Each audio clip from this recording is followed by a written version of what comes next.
Το πρώτο συνέδριο για την ενέργεια πραγματοποιήθηκε σήμερα στη Λεμεσό. Σε αυτό παρευρέθηκαν και εξέφρασαν τις απόψεις τους οι υποψήφοι για την Προεδρία της Δημοκρατίας, Σταύρος Μαλάς και Γιώργος Λιλίκας, ενώ τον Νίκο Αναστασιάδη εκπροσώπησε ο Αβέροφ Νεοφύτου. Περισσότερα θα μας πει ο Δημήτρης Μιχαλακάκος, τον οποίο έχουμε στη τηλεφωνική μας γραμμή.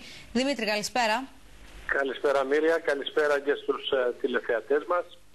Είναι το πρώτο συνέδριο για την ενέργεια, το οποίο τελεί υπό την αιγίδα της ΔΕΦΑ, της ΡΑΕΚ, του Πανεπιστημίου Κύπρου και του ΤΕΠΑΚ, μέχρι και τις 21, μέχρι και μεθαύριο δηλαδή, θα διεξάγεται. Και πράγματι οι δύο υποψήφοι που είχαν έρθει σήμερα στην Λεμεσό είχαν την ευκαιρία να εκφράσουν τις θέσεις τους στα θέματα ενέργειας. Ο Σταύρος Μαλάς είπε ότι η αξιοποίηση του φυσικού αερίου μας δίνει την άμεση δυνατότητα να αναπτύξουμε μια πολυδιάστατη οικονομία στη χώρα μας, όπως την χαρακτήρισε, η οποία να μπορεί να αντιστέκεται σε οικονομικές υφέσεις, και ένας βασικός άξονας της δημιουργίας μιας πολυδιάστατης οικονομίας, χρησιμοποιώντας τα έσοδα από το φυσικό αέριο, θα είναι η δραματική επένδυση, όπως είπε, με τη θετική έννοια της λέξης, στον τομέα της έρευνας και της τεχνολογίας, όσο και σε τομείς που έχουν άμεση σχέση με την αξιοποίηση των υδρογονανθράκων, αλλά και στην ευρύτερη επένδυση στην έρευνα και στην καινοτομία. Είναι μορφές με τις οποίες σιγά σιγά η Κύπρος θα μπορέσει να εξελιχθεί και να βγει από την κρίση.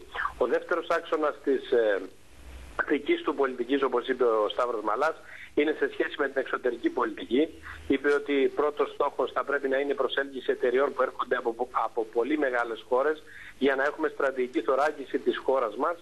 Και δεύτερο, επειδή ακριβώς η Τουρκία αντιμάχεται τώρα αυτή τη δυνατότητα της Κύπρου να έχει αυτούς τους στρατηγικούς εταίρους, θα χρησιμοποιήσει είτε τη μη λύση του Κυπριακού, είτε το μοντέλο της μη λύσης ενδεχομένως, για να αποσταθεροποιήσει τη χώρα, είπε ο κ. Μαλάς.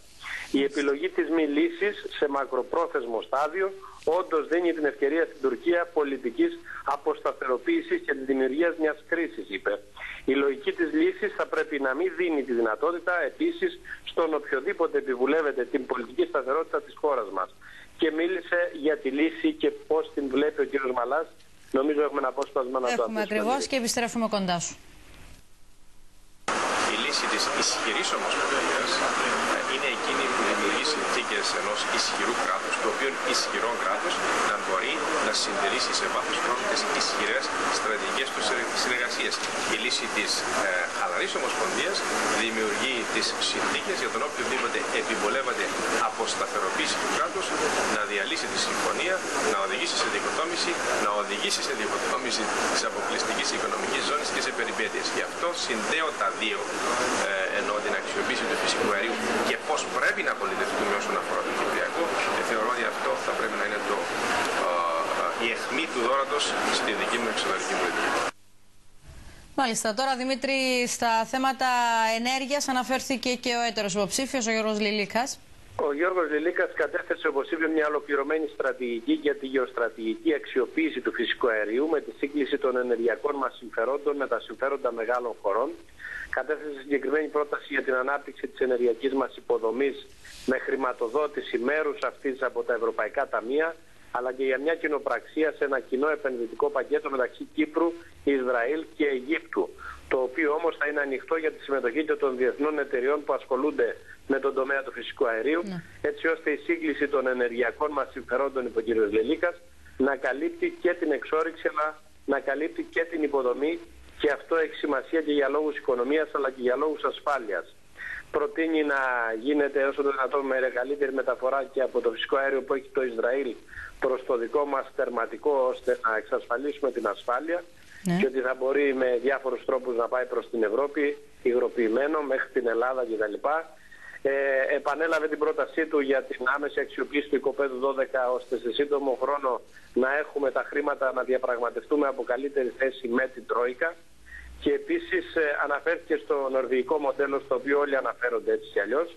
Και βέβαια ίσως, λέει, χρειαστεί να πάρουμε κάποια χρήματα από το οικόπεδο 12, ώστε να ξεφύγουμε τώρα όσο γίνεται πιο γρήγορα από την κρίση, αντί να τα επενδύουμε μόνο για τις μελλοντικές γενιές. Αναφέρθηκε επίσης στην Τουρκία, η οποία προκαλεί στην περιοχή ένταση, όπως είπε. Βρίσκεται σε μια αμηχανία αυτή τη στιγμή, βασικά λόγω δύο εξελίξεων. που έχουν διαταράξει τους δικούς της σχεδιασμούς. Να ακούσουμε μια δήλωσή του που αναφέρεται σε αυτή την αμηχανία της Τουρκίας. Μάλιστα. Η Τουρκία έχει ως στρατηγικό σχεδιασμό να μετατραπεί σε διαγωνιστικό ενεργειακό κόμβο. Η ανακάλυψη σημαντικών αποθεμάτων στο Ισραήλ και στην Κύπρο έχει αλλάξει τα ενεργειακά δεδομένα στην πολιτική μας. Η αποτυχία της Τουρκίας να προχωρήσει τη δημιουργία του αγωγού και να στρέψει από την πολιτική της απεξάρτησης της Ευρωπαϊκής Ένωσης από το φυσικό αέριο σε συμφωνία με την Gazprom για μεταφορά δικτύων ρωσικού φυσικού αερίου στην Κύπρο, στην Ευρωπαϊκή Ένωση, δημιουργεί νέα δεδομένα. Η Αραβική Άνοιξη δημιουργεί ένα νέο πολιτικό χάρτη στην περιοχή. Όλα αυτά έχουν οδηγήσει σε αδιέξοδα την πολιτική, γι' αυτό και έχει γίνει πιο επιθετική. Από τη δική μας αποφασιστική αντίδραση, όπως κάναμε το 2006, θα εξαρτηθεί και η συνέχεια ή όχι αυτής της πολιτικής προκλητικότητας. Μάλιστα, Δημήτρη, ο Νίκος Αναστασιάδης δεν έδωσε το παρόν του στο συνέδριο, έτσι. Τον εκπροσώπησε ο αναπληρωτής πρόεδρος Αβέροφ Νεοφύτου, ο οποίος δεν έκανε δηλώσεις, αλλά μέσα στο χαιρετισμό στο συνέδριο ανέφερε ότι η Κύπρος μπορεί και έχει τη δυνατότητα να γίνει η Νορβηγία της Ανατολικής Μεσογείου ή η Νιγηρία της Ευρώπης, όπως είπε χαρακτηριστικά. Αναφέρθηκε στη σωστή διαχείριση των υδρογονανθράκων που θα δημιουργήσει προοπτικές ανάπτυξης της χώρας και διερωτήθηκε εάν τα λάθη και οι παραλήψεις της δικής μας γενιάς και των προηγούμενων μας δίνει το δικαίωμα να υποθηκεύσουμε το μέλλον των επόμενων γενεών. Μάλιστα, Δημήτρη, σε ευχαριστούμε για την ενημέρωση.